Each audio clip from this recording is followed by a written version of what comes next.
আমরা প্রায় শুনি আমাদের পরিবারের উপরে, পরিবারের বিভিন্ন সদস্যদের উপরে, শিশুদের উপরে, আমাদের নিজেদের উপরে দুষ্ট জিনে আক্রমণ করে, শয়তানে আক্রমণ করে, শয়তান স্পর্শ করে পাগলের মতো করে ফেলে, সাধারণ জীবনযাপনকে ব্যাহত করে দেয় এবং আমাদেরকে কষ্ট দেয়, অনিষ্ট করে, ক্ষতি করে।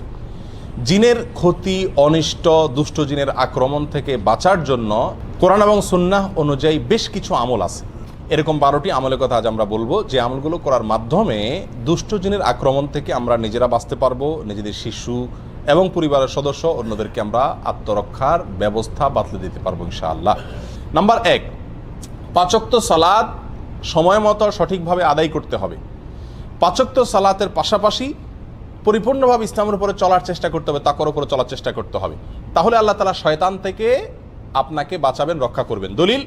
দলিল হলো কোরআনে কারীমের সূরা যুখরুফের আয়াত নম্বর 36। আল্লাহ সুবহানাহু ওয়া তাআলা বলেছেন, ওমাইয়া আশু আন যিকরির রহমান নুকাইয়িদ লাহু শাইতানান ফাহুয়া লাহু কারিন। যে আল্লাহর জিকির থেকে, আল্লাহর স্মরণ থেকে গাফেল হয়ে যায়, নামাজ নাই, রোজা নাই, আল্লাহর স্মরণ নাই, দুনিয়ার ভিতরে ডুবে থাকে, হাসি তামাশা বিনোদনের ভিতরে ডুবে থাকে, শুধুমাত্র আল্লাহর জিকির স্মরণ তার জীবনে নাই। আল্লাহ বলেন ওই ব্যক্তির জন্য আমি একটি শয়তান নিযুক্ত করে দেই। শয়তান আল্লাহই লাগাই দেয়, দুষ্ট জিন আল্লাহই তার পিছনে লাগাই দেয়। ফাহুয়া লাহু কারিন, সে তার সঙ্গেই থাকে একেবারে মৃত্যু পর্যন্ত বা সঠিক রাস্তায় আসার আগ পর্যন্ত। তাহলে আল্লাহর পথে আসলে, 5 ওয়াক্ত সালাত আদায় করলে এবং হক হালালি চলার চেষ্টা করলে আল্লাহ সুবহানাহু ওয়া তাআলা ওই ব্যক্তিকে শয়তানের আক্রমণ থেকে বাঁচাবেন। এছাড়া আপনারা বিখ্যাত একটি হাদিস জানেন, নবী আলাইহিস সালাম বলেছেন, কেউ যদি রাতে ঘুমায়, শয়তান প্রত্যেকটা ঘুমন্ত ব্যক্তির কপালে 3টা করে গিরা দেয়। শয়তান কি করে? কেউ যদি রাতে ঘুমাতে যায় তো শয়তান ওই ঘুমানো ব্যক্তির কপালে 3টা গিরা দেয়। এই গিরা দেওয়ার উদ্দেশ্য হলো যাতে সে উঠতে না পারে, কারণ শয়তানকে আল্লাহ তাআলা সে পাওয়ার দিয়েছে। তো শারীরিকভাবে তাকে দুর্বল করে ফেলে, অলস করে ফেলে, শরীরকে মেজমেজ করায় দেয়, সে নামাজের জন্য ফজরের সময় উঠার ক্ষমতা যাতে না থাকে।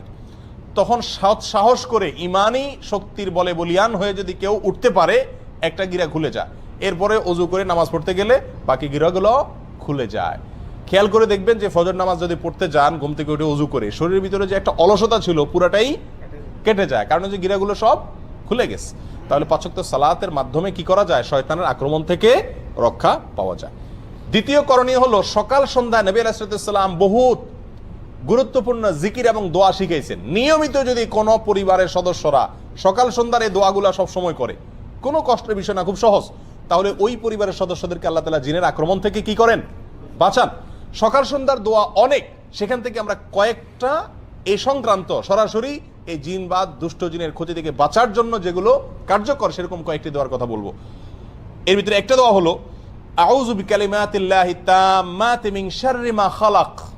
অর্থাৎ আমি আশ্রয় চাই আল্লাহর পূর্ণাঙ্গ কালিমার, পূর্ণাঙ্গ বাক্যের মাধ্যমে আল্লাহ যত সৃষ্টি করেছেন ক্ষতিকর বস্তু, সেগুলোর ক্ষতি থেকে। তাহলে দুষ্ট জিনও আল্লাহর ক্ষতিকর সৃষ্টি, বা সে আমার ক্ষতি করতে পারে, তার ক্ষতি থেকে আল্লাহর কাছে আশ্রয় চাইলাম। এই দোয়াটি যদি 3 বার সকাল এবং সন্ধ্যা পাঠ করে, সহিহ মুসলিম হাদিসে আসছে, আরো অন্য হাদিসের কিতাবে আসছে, আল্লাহ তাআলা সারাদিন সারা রাত ওই ব্যক্তিকে সব ধরনের বস্তুর ক্ষতি থেকে, জিনের দুষ্ট জিনের ক্ষতি থেকে আল্লাহ তাআলা কি করবেন?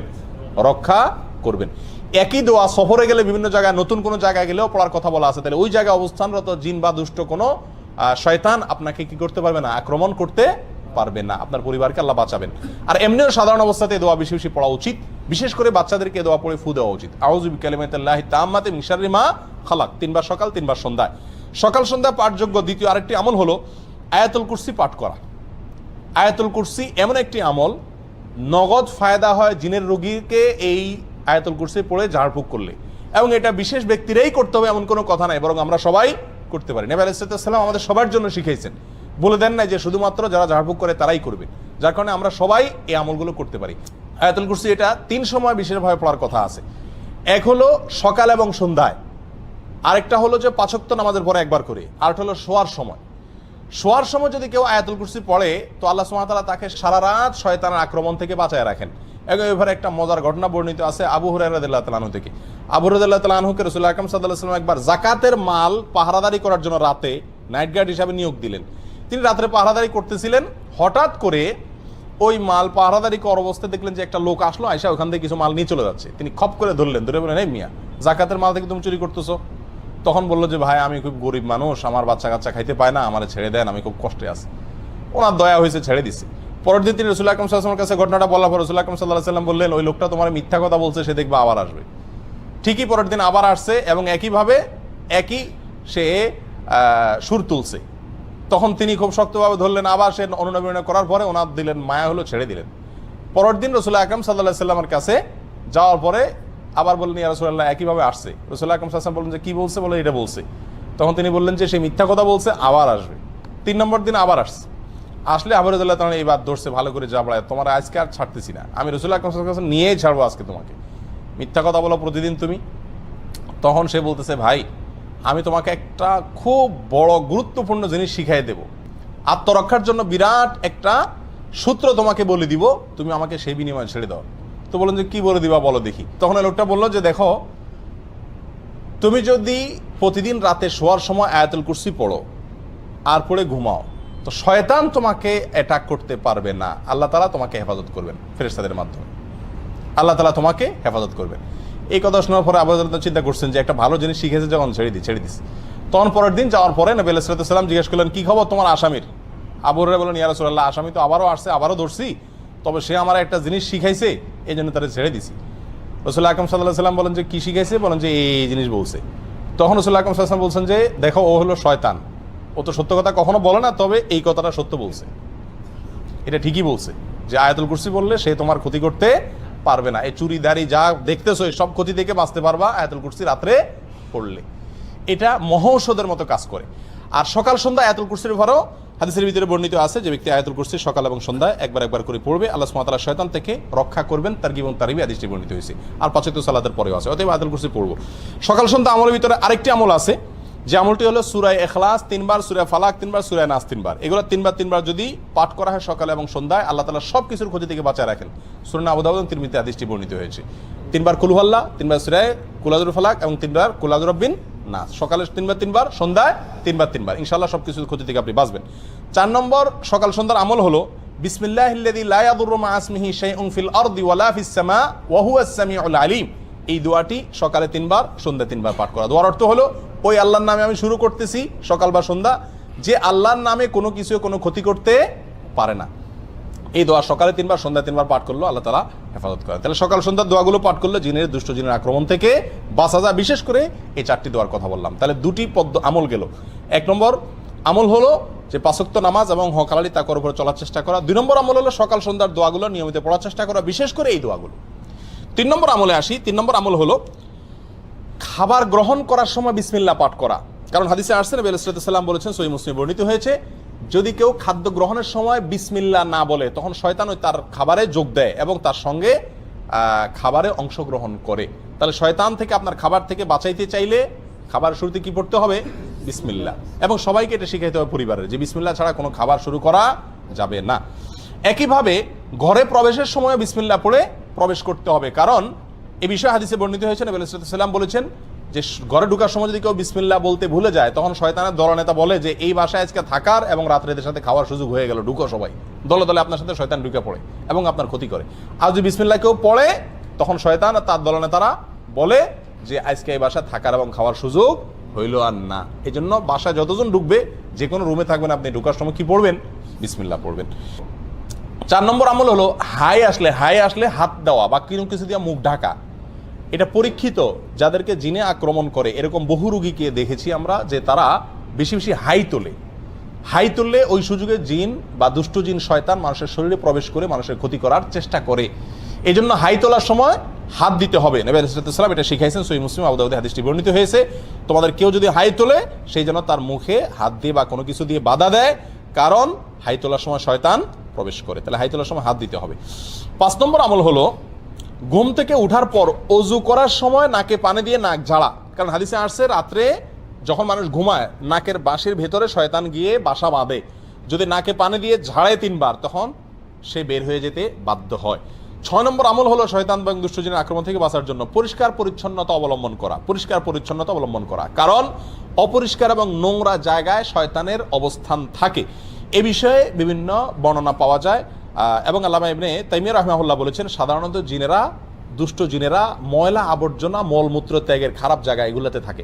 বাসা বাড়িতে মলমূত্রের গন্ধ, পোলাপানের মলমূত্র হোক আর বড়দের হোক, এরকম যদি থাকে এবং ময়লা আবর্জনা পড়ে থাকে, এবং সেগুলো ফালাই না হয় সময় মতো, তাহলে সেখানে শয়তান বা দুষ্ট জিন বাসা বাঁধে। এই জন্য ওখান থেকে পরিষ্কার, ঘরবাড়িকে এগুলো থেকে পরিষ্কার রাখতে হবে।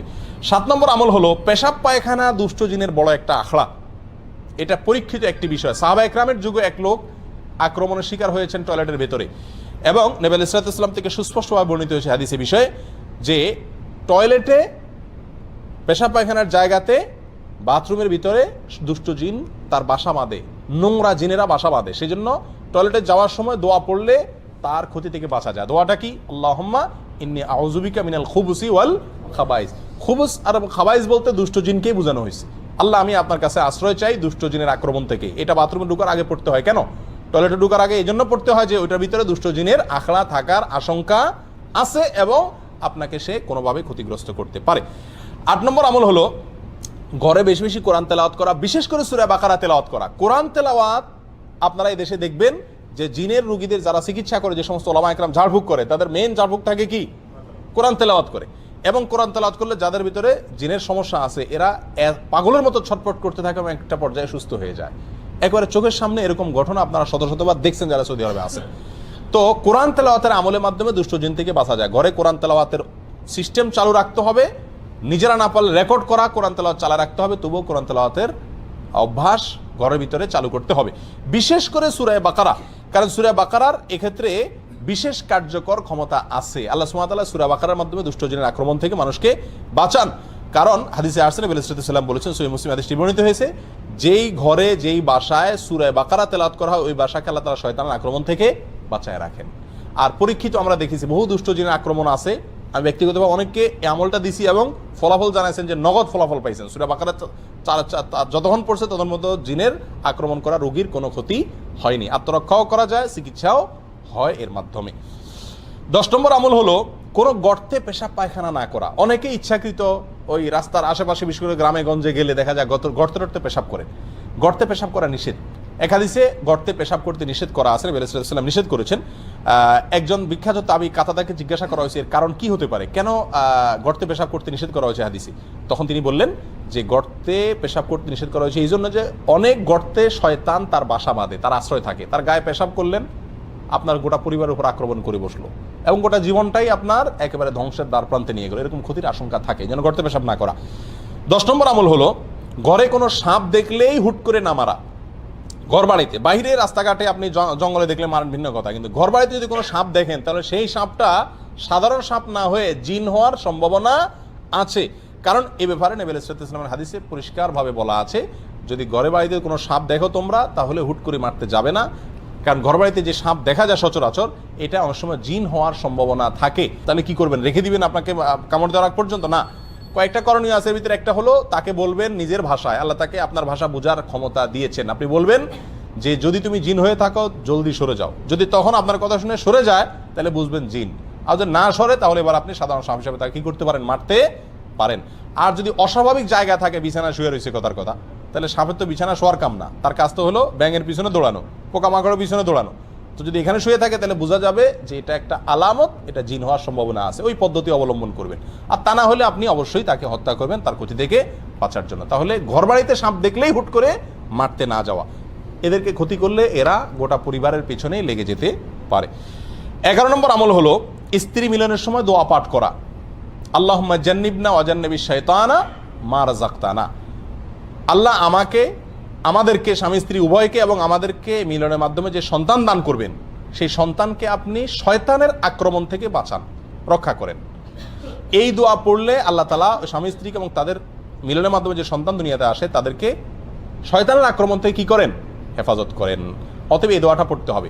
নবী আলাইহিস সালাম বলেছেন, কেউ যদি দোয়া না পড়ে তাহলে তার সঙ্গে মিলনে শয়তানও যোগ দেয়, নাউযুবিল্লাহ। সেখান থেকে বাঁচার জন্য দোয়া পড়তে হবে। 12 নম্বর সর্বশেষ আমল হলো ছোট ছোট বাচ্চাদেরকে সন্ধ্যার সময় ঘর থেকে বাহিরে বের হতে দেওয়া যাবে না। খেলাধুলা করতে গেছে, সন্ধ্যা হওয়ার আগেই তাদেরকে বাসায় ফিরিয়ে আনতে হবে। কারণ হাদিসে পরিষ্কারভাবে বলা আছে, সন্ধ্যার সময় শয়তানরা প্রচুর পরিমাণে বিচরণ করে। ওই সময়টাতে তোমাদের শিশুদেরকে তোমরা বাসা বাড়িতে প্রবেশ করায়। কারণ শয়তান যাদের উপর আক্রমণ করে তার ভিতরে উল্লেখযোগ্য অংশ হলো ছোট ছোট শিশুরা, তাদেরকে টার্গেট করে। অতএব তাদেরকে ঘরের ভিতরে নিয়ে আসতে হবে।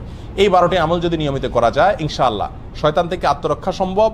আর দুষ্টজিন যদি আক্রমণ করেও থাকে তাহলে সেখান থেকে চিকিৎসা পাওয়াও সম্ভব। আল্লাহ তাআলা আমাদের সবাইকে দুষ্টজনের আক্রমণ থেকে হেফাজতে রাখুন।